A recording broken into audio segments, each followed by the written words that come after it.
हाय, आगे शुरू करने से पहले कुछ ज़रूरी बातें जान लेते हैं। आप इसे किसी भी डायमेंशन से देखें, यह आंसर राइटिंग प्रैक्टिस सीरीज़ आपकी प्रिपरेशन में हाईली प्रोडक्टिव साबित होगी। सबसे पहली और सबसे ज़रूरी बात, इसके अंदर जो क्वेश्चन फ्रेम किए जाते हैं वो यूपीएससी स्टैंडर्ड के होते हैं, प्लस उन्हीं टॉपिक्स और इश्यूज से फ्रेम किए जाते हैं जो आने वाले एग्ज़ाम के लिए मोस्ट इम्पॉर्टेंट होते हैं। इससे फ़ायदा यह होता है कि आपकी राइटिंग प्रैक्टिस तो होती ही है, साथ में टॉपिक्स भी लर्न और रिवाइज किए जा सकते हैं। मोस्ट इम्पॉर्टेंट बोनस फीचर, अगर आपको अपनी कॉपीज़ इवेल्युएट करने में डिफ़िकल्टी हो रही है तो आप अपनी आंसर्स को इस ईमेल आईडी पे भेज सकते हैं। ईमेल आईडी है contact.crispcontent@gmail.com। As of now it's completely free. We hope यह आपके लिए हेल्पफुल रहेगा। तो चलिए आज के क्वेश्चन को देखते हैं। क्वेश्चन है, assess the effectiveness of the National Human Rights Commission NHRC in preventing human rights violation in India। इसको 150 वर्ड्स के अंदर लिखना है। आज ये क्वेश्चन थोड़ा स्टैटिक पोर्शन से उठाया गया है जिसे बिगनर्स इजीली अटेम्प्ट कर सकते हैं। तो सबसे पहले हम अपने बेसिक अप्रोच को यूज करते हुए इस क्वेश्चन के कंटेक्स्ट को समझेंगे। कंटेक्स्ट मतलब वह ब्रॉड एरिया, वो ब्रॉड टॉपिक जिसमें से क्वेश्चन को फ्रेम किया जाता है। इस क्वेश्चन को देखेंगे तो यहाँ पे एनएचआरसी के बारे में बात हो रही है, लेकिन अगर आपने एनएचआरसी के बारे में कुछ भी रैंडमली लिख दिया तो आंसर गलत माना जाएगा। इसलिए पूरे कंटेक्स्ट को समझने के लिए इसके अंदर हम इसके कीवर्ड को भी देखेंगे। यहाँ पर जो कीवर्ड यूज किया गया है वो है असेस। सिंपल वे में इसका मतलब हो जाएगा कि टॉपिक के बारे में उसके पॉजिटिव और नेगेटिव, प्लस और माइनस बताना। तो हम कह सकते हैं इस क्वेश्चन का कंटेक्स्ट है एनएचआरसी इंडिया के अंदर ह्यूमन राइट्स वायलेशन को रोकने में कितना इफेक्टिव रहा है। अब हम आते हैं अपने दूसरे स्टेप पे। कंटेक्स्ट हमने देख लिया, अब हम दूसरे स्टेप कंटेंट पे आते हैं। इस स्टेप में हमारे पास जो भी नॉलेज है, जो भी सोर्स, फैक्ट्स या एग्जाम्पल हम इकट्ठा कर सकते हैं अपने दिमाग में, या फिर गूगल की हेल्प लेकर, वेबसाइट्स या मैगजीन्स या अपने जो करंट अफेयर्स आते हैं उनकी हेल्प लेकर टॉपिक के कंटेक्स्ट से रिलेटेड चीज़ें गैदर करते हैं। चाहे तो रफ पॉइंट्स बना के रफ पेपर पे लिख सकते हैं या फिर अपने दिमाग में रख सकते हैं। यह एक ऐसा इशू है जो टाइम टू टाइम एडिटोरियल्स के अंदर कवर किया जाता है। तो सबसे पहले आपके दिमाग में आना चाहिए कि जो एनएचआरसी है वो ह्यूमन राइट्स को प्रोटेक्ट करने के लिए बना है। लक्ष्मीकांत बुक के अंदर इसके बारे में एम और ऑब्जेक्टिव और चेयरमैन एंड मेंबर्स के बारे में बताया गया है। इस तरह की सारी नॉलेज आप गैदर करेंगे तो आपके पास कुछ मैटर होगा लिखने के लिए, लेकिन यह मैटर फिल्टर्ड नहीं होता कि दिमाग में सभी डायरेक्शन से नॉलेज आ रही होती है। इसलिए इसे स्ट्रक्चर्ड वे में लिखने के लिए हम अपने थर्ड स्टेप पे आते हैं और वो है स्ट्रक्चर करना। स्ट्रक्चर के अंदर बेसिक 3 कंपोनेंट्स होते ही हैं। पहला इंट्रो, सेकंड बॉडी और थर्ड कंक्लूजन। अब इन तीनों के अंदर जिस तरह से मैटर लिखा जाता है वो क्वेश्चन टू क्वेश्चन डिफर करता है, नॉलेज के ऊपर डिपेंड करता है और लास्टली एक्सपीरियंस के ऊपर। जितनी ज्यादा नॉलेज होगी उतना बेटर कंटेंट होगा, और जितना डेली प्रैक्टिस से एक्सपीरियंस होगा उतना ही जल्दी बेहतर आंसर लिख पाएंगे। तो अभी तक हमने ये तीनों स्टेप देख लिए। क्वेश्चन के कंटेक्स्ट को समझ लिया, फिर हमने इसके कंटेंट को सोच लिया कि क्या लिख सकते हैं, और उस कंटेंट को किस तरह प्रेजेंट करना है उसका स्ट्रक्चर समझ लिया। At this point I would highly recommend you to pause this video and write answer by yourself first. Video का जो मैक्सिमम आउटपुट है वो तभी निकलेगा जब आप एक बार खुद अटेम्प्ट करेंगे क्वेश्चन को लिखना, तभी कुछ गेन हो पाएगा, क्योंकि वो एक्टिव लर्निंग होगी, पैसिव नहीं। एट द एंड यही मैटर करेगा, इसलिए ना लिखने से 4 लाइनें बहुत बेटर हैं। आई होप आपने अपना आंसर लिखा होगा। सो लेट्स सी, जो भी अभी तक हमने सीखा उसको अगर हम अप्लाई करेंगे तो हमारा आंसर किस तरह का लगेगा। क्योंकि यह आंसर हमें 150 वर्ड्स में लिखना है तो हम काफी कंसाइज फॉर्म में लिखेंगे। सबसे पहले इसकी डेफिनेशन दे देंगे कि एनएचआरसी एक स्टैट्यूटरी बॉडी है, मतलब कि ये लॉ से बनाई गई है। और अगर आपको डेट पता है तो वेल एंड गुड, नहीं पता है तो आप कोई और कीवर्ड देंगे जिससे कि एग्जामिनर पर यह इंप्रेशन पड़े कि आपको नॉलेज है। फिलहाल यहाँ पे हमने लिखा कि यह 1993 के अंदर एस्टैब्लिश की गई through protection of human rights act PHRA 1993। इसका स्ट्रक्चर कुछ इस तरह होता है कि 4 मेंबर होते हैं और एक चेयरमैन होता है, और इसका मकसद होता है कि ह्यूमन राइट्स वायलेशन को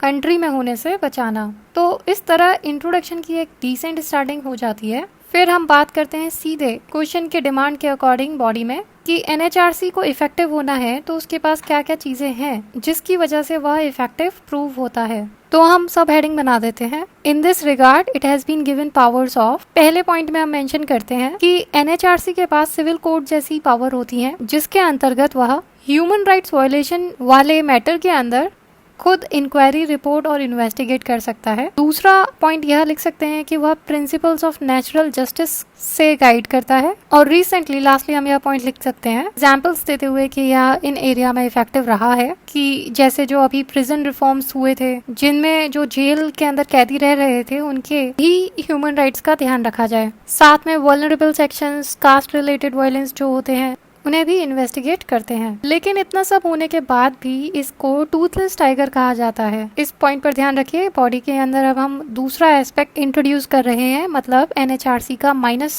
पॉइंट्स यहाँ पे हम गिनाने जा रहे हैं, इसलिए यहाँ पे एक सब हेडिंग बना दी। But still it has been criticized as being a toothless tiger as it's. तो पहला पॉइंट है, एनएचआरसी की जो पावर है वो नेचर वाइज एडवाइजरी है।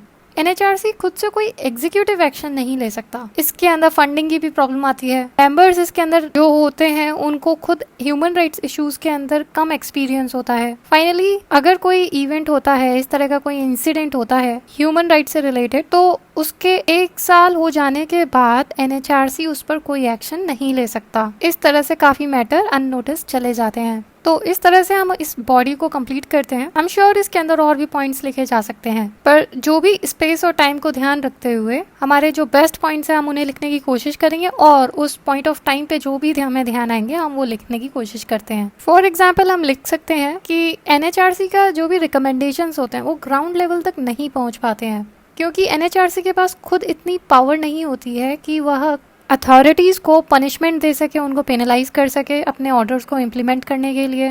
एक्ट ने एनएचआरसी को इतना कोई कैटेगोरिकली एम्पावर नहीं कर रखा कि अगर जो ह्यूमन राइट वायलेशन हो प्राइवेट पार्टीज के द्वारा तो उनके खिलाफ डायरेक्टली एक्शन ले सके।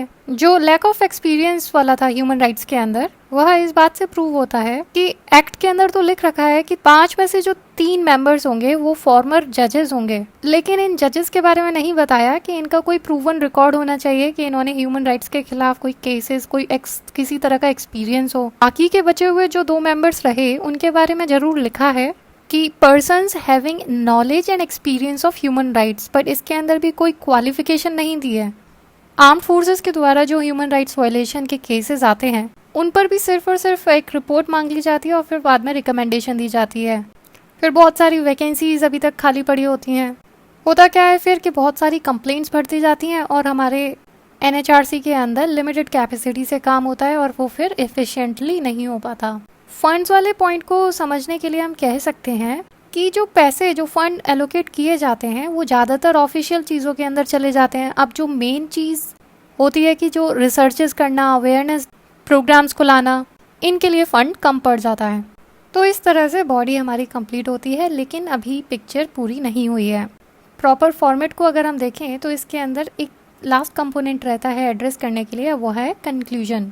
कंक्लूजन भी हमारा इंट्रोडक्शन की तरह 3-4 लाइनों में कंप्लीट होगा और इसके अंदर हम मेजर्स दे सकते हैं, एक वे फॉरवर्ड दे सकते हैं और विजनरी रख सकते हैं, जैसे कि एनएचआरसी को एडिक्वेटली एम्पावर करने की ज़रूरत है, इसका फाइनेंशियल और ह्यूमन रिसोर्स बेस को इंक्रीज़ करने की ज़रूरत है, और कुछ इन्फोर्सिएबल पावर दी जाए जिससे कि एनएचआरसी खुद डिसीजन ले सके और खुद एग्जीक्यूटिव तरीके से एक्शंस को इम्प्लीमेंट कर सके। These steps shall go a long way in ensuring their success in promoting and protecting human rights.